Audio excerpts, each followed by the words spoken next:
9 de la mañana en punto, tenemos que comenzar nuestra primera entrevista con los dos invitados que ya veían en imágenes. El Mecanismo Nacional de Prevención de la Tortura de la Institución Nacional de Derechos Humanos y Defensoría del Pueblo presentó su informe anual del año pasado. Hablamos de 2021 sobre el monitoreo sistemático que realiza de los lugares donde hay personas privadas de libertad. Y para informarnos, conocer algunos de los detalles, porque cada uno de los integrantes estuvo abordando diferentes áreas y conclusiones. Obviamente recibiremos a María José Dollenart y Diego Díaz, que son integrantes justamente de este Mecanismo Nacional de Prevención. Primero que nada, muchas gracias por acompañarnos en esta mañana. Muchas gracias por la invitación. Bueno, creo que una de las conclusiones principales tiene que ver con que se constata privación ilegítima de libertad, violencia, malos tratos y falta de garantías en lugares de detención y encierro. ¿Cuáles son estos 5 ámbitos que trabaja sobre todo este informe?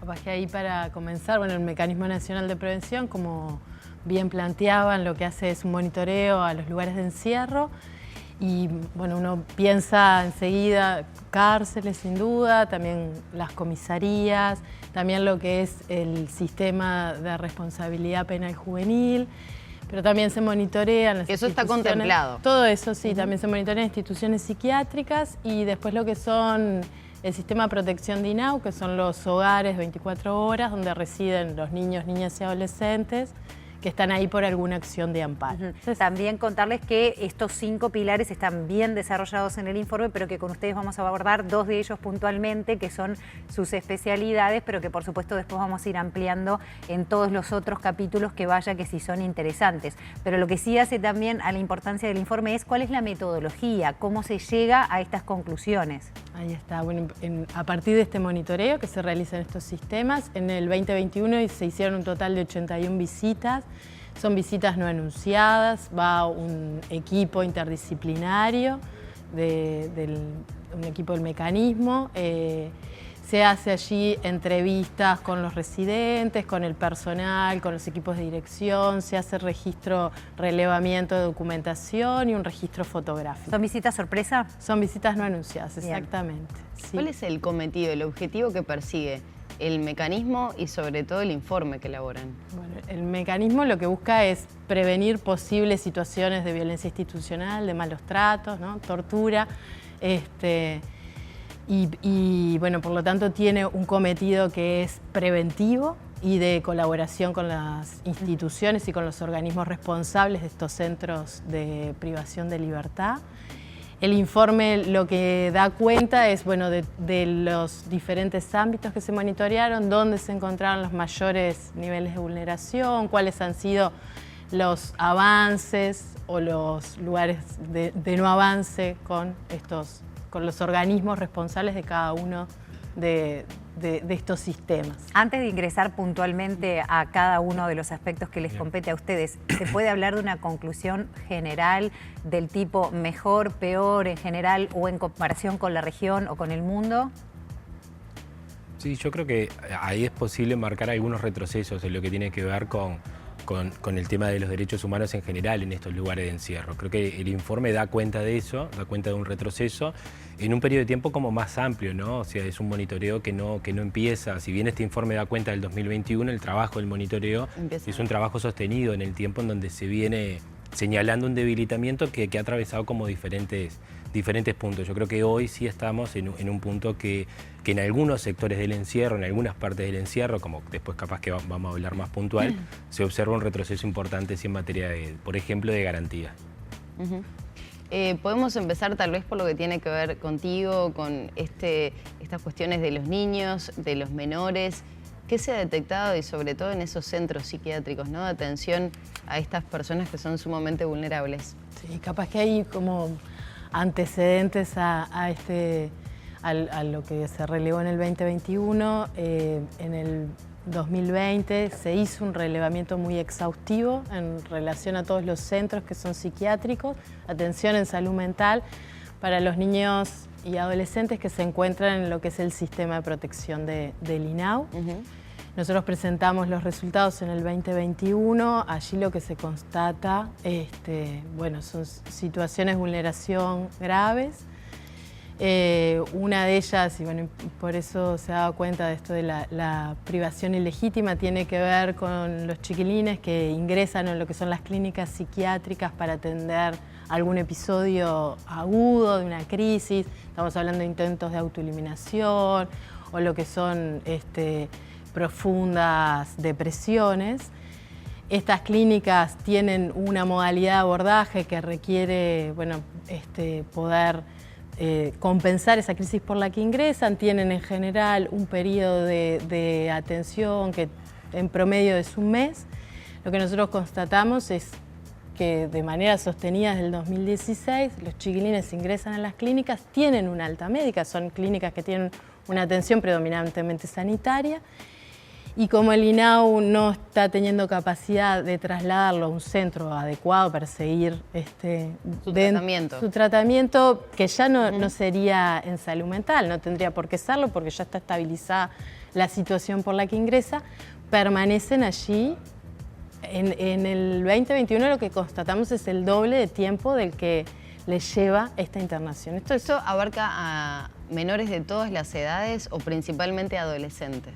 Principalmente adolescentes, que son quienes más están internados, quienes tienen más situaciones de crisis. O sea, duplican los adolescentes en tiempo. Estos chiquines que van amparados por INAU, estas clínicas, están el doble de tiempo de lo que deberían estar porque no hay lugar dentro de los centros de protección para poder hacer frente a su realidad. Sí, estamos hablando de son internaciones como que quedaran en un hospital. Claro. ¿No? Nosotros venimos del 2016, en el 2019 se hizo una acción de amparo en el gobierno anterior. Si bien esta acción de amparo fue favorable, se sacaron los chiquilines que en ese momento estaban. Después la situación se sigue manteniendo. Sobre fines del 2021 había 24 chiquilines, eso es un 30% de quienes están internados, es un porcentaje muy alto. Es una situación muy abarcable, si uno lo piensa en política de Estado. Estamos hablando de una población más o menos 20 chiquilines. Una política de Estado tiene que tener capacidad de dar respuesta a esta situación. Es una vulneración de derechos muy grave, en realidad, dejar internado cuando no hay una condición médica, ¿no? Dejar una internación médica.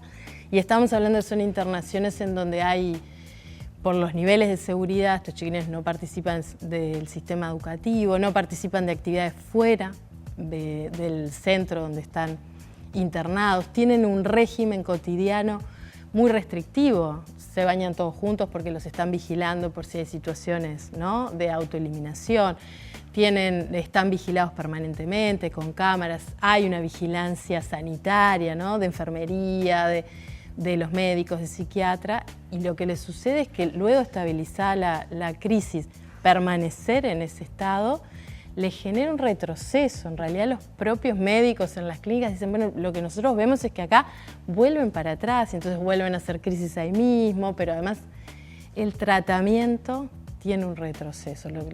El cometido por el que ingresan termina siendo, y nosotros sentimos es que venimos agotando todas las instancias a nivel nacional. Vayamos ahora también con el tema situación cárceles para tener un panorama de cuáles fueron las principales conclusiones de este informe en ese ámbito y sobre todo marcado por el crecimiento de la población carcelaria. Sí. Bien, nosotros ahí en realidad el informe da cuenta de lo que fue el monitoreo del 2021, ¿no? Y en realidad se enmarca como en un trabajo, como les decía al principio, más amplio. Es un trabajo continuo que realiza el mecanismo, en donde hemos realizado varios informes sobre la situación, no solamente este del año 2021, sino informes anteriores que daban cuenta sí de algunos nuevos problemáticos del sistema penitenciario en general, ¿no? Por ejemplo, lo que tiene que ver con la salud y alimentación como dos temas importantes que el mecanismo se ha enfocado y que, bueno, que ha señalado como carencias en eso y ha realizado recomendaciones, que esa es una función del mecanismo, no solamente señalar aquellos aspectos que funcionan mal, sino de un punto de vista de diálogo con las autoridades, buscar algún tipo de solución, algún tipo de recomendación que logre mejorar esa situación. Y el informe da cuenta justamente del agravamiento de esta situación en relación a eso que tú decías, que tiene que ver con el aumento, el significativo aumento de la población privada de libertad, que lo que hace es redundar en un mayor hacinamiento y y por ende en una desmejora en lo que tiene que ver con la alimentación, con los servicios de salud, con las actividades que se realizan, porque bueno, hay una realidad también que es importante señalar, que es la falta de recursos humanos del INR. Y eso, la falta de recursos humanos en algunas unidades penitenciarias que se ve de manera muy crítica, como por ejemplo en la unidad 5, que es la unidad de mujeres privadas de libertad, aparece que complica de alguna manera la gestión del cotidiano, o sea, lo que tiene que ver con la salida, lo educativo, todos los aspectos que hacen a la convivencia, se ve mediado por la falta de recursos humanos. Entonces, el aumento de la población penitenciaria hace que todo eso sea más dramático aún de lo que ya venía siendo. ¿Acarrea otro tipo de situaciones o algunos otros hallazgos en base a esta situación que les preocupen especialmente? Sí, creo que la mayor preocupación tiene que ver con las condiciones de reclusión, ¿no? Unas condiciones de reclusión que se han deteriorado enormemente y que en algunas unidades penitenciarias lo que hemos visto es que si bien se habilitan nuevas plazas, no es que se creen nuevos lugares o se creen nuevos establecimientos, sino que se habilitan, por ejemplo, me viene a la cabeza la unidad de Salto. Esa es la que tiene el 300%. Es una unidad que nosotros estamos monitoreando, que en realidad esa unidad de Salto lo que ha hecho es habilitar espacios que antes eran destinados, por ejemplo, para actividades educativas. Entonces, se pierde un espacio educativo para crear plazas y dar respuesta a este aumento de la población penitenciaria. Pero esas plazas que se crean no logran, de alguna manera, descomprimir, porque realmente es impresionante el aumento de la población penitenciaria. Y ahí, en realidad, a mí me parece importante también señalar que hay un informe, no solo el del mecanismo, sino el informe periódico que hace el Comité contra la Tortura, que sacó sus conclusiones, y que es un informe compuesto por expertos internacionales que recibe información del Estado uruguayo, del mecanismo y de las organizaciones de la sociedad civil, y plantea en términos generales, tanto en el sistema penitenciario como en las seccionales policiales, que es otro tema que trabajamos, una preocupación muy similar o en la misma línea que aparece en el informe del año 2021. ¿Qué pasa con los derechos fundamentales de las personas recluidas? Me refiero, por ejemplo, al aviso a la familia de la reclusión, entre otros aspectos que son como fundamentales. Sí, ahí nosotros venimos trabajando también en lo que tiene que ver con los primeros momentos de la detención, o sea, ese primer contacto con las unidades policiales y lo que tiene que ver con las garantías en los primeros momentos de detención, que es esto que tú señalás de él, bueno, la llamada telefónica, el acceso al abogado, la información sobre derechos y la asistencia médica. Y ahí, al igual que en los otros aspectos, hay algunas cuestiones que son de larga data, como el acceso al abogado. La falta de acceso al abogado es un tema que preocupa al mecanismo ya desde el informe del 2019 que habíamos realizado, pero se le suma a esto otras cuestiones que sí son nuevas, que tiene que ver, por ejemplo, con la posibilidad de tomar declaraciones en sede administrativa, que esa era una posibilidad que se dispone a través de los cambios de la ley de urgente consideración. Antes de eso, el Código de Proceso Penal no permitía tomar sedes con carácter probatorio, no tomar declaraciones con carácter probatorio. Y eso es una preocupación porque son declaraciones que se toman sin la presencia del abogado. Ahora, en lo que tiene que ver también, uno de los aspectos que se señalaba era el poder comunicarse con la familia para dar aviso. Claro. Que eso puede llegar a ser desesperante, tanto para la persona que seguramente está preocupada por su familia, como para la propia familia saber dónde está esa persona. ¿Se han encontrado con muchas situaciones de esas características? Sí, es verdad, eso es un tema súper preocupante porque realmente es el primer contacto con la familia y que permite habilitar otras cuestiones, ¿no? Permite, por ejemplo, el que la familia pueda concurrir a llevarle cosas, saber dónde está, si se encuentra bien. Ahí nos hemos encontrado con diferentes situaciones y en algunos casos la comunicación se hace, ¿no? Eso me parece que es lo primero que hay que señalar. La comunicación se hace y los funcionarios habilitan la comunicación y la persona termina comunicándose. No siempre se hace de forma inmediata. Y entonces ahí sí hay un problema porque debería ser de forma inmediata. La persona debería inmediatamente comunicarse con su familia para poder dar cuenta y ahí el tema justamente viene dado por el tiempo que demoran a veces en poder hacer efectiva esa primera comunicación. Entonces eso varía mucho de seccional en seccional, de zona de operaciones en zona de operaciones, pero es una preocupación sí con la salvedad esa, de que hacer se hace y eso lo hemos podido constatar en el trabajo. Lo mencionábamos desde el comienzo, toda esta información lógicamente es una fuente de información para la toma de decisiones. Esto va a las autoridades, ¿qué trámite tiene ahora? ¿Se comunica? ¿A quién se traslada? Sí, nosotros ahí las recomendaciones como primera medida se trasladan a las autoridades. En el caso del sistema penitenciario, el Ministerio del Interior y al INR. En otros casos, cuando la recomendación, por ejemplo, en el tema de acceso al abogado, la recomendación se dirige al Poder Judicial, que es el que tiene la posibilidad, es la autoridad que lo hace, que lo pueda hacer efectivo. Y como decía María José, en nuestro caso es un rol preventivo. Entonces la idea de las recomendaciones es señalar aquello que encontramos que no está funcionando de forma correcta, pero proponer de alguna manera algún tipo de medidas que logre solucionar o por lo menos empezar a pensar algún tipo de solución sobre eso. Y el informe da cuenta de eso. Hay una serie de recomendaciones que son dirigidas a las autoridades del Ministerio del Interior, del Poder Judicial, bueno, del INAU también. Del INAU, claro. Y bueno, y ahí la idea es poder como generar ámbitos de intercambio con las autoridades que nos permitan como avanzar en esa línea, lo cual no siempre es fácil y en el caso del sistema penitenciario no se ha podido concretar, ¿no? Bien, Daniel y María José, muchas gracias. Seguiremos abordando las diferentes aristas de esta realidad, pero era importante poder tener por lo menos un panorama de cada uno de los sectores que le tocó abordar a ustedes. Muchas gracias. No, gracias a ustedes. Era María José Dollenart y Daniel Díaz, integrantes del Mecanismo Nacional de Prevención de la Tortura, que integra la Institución Nacional de Derechos Humanos.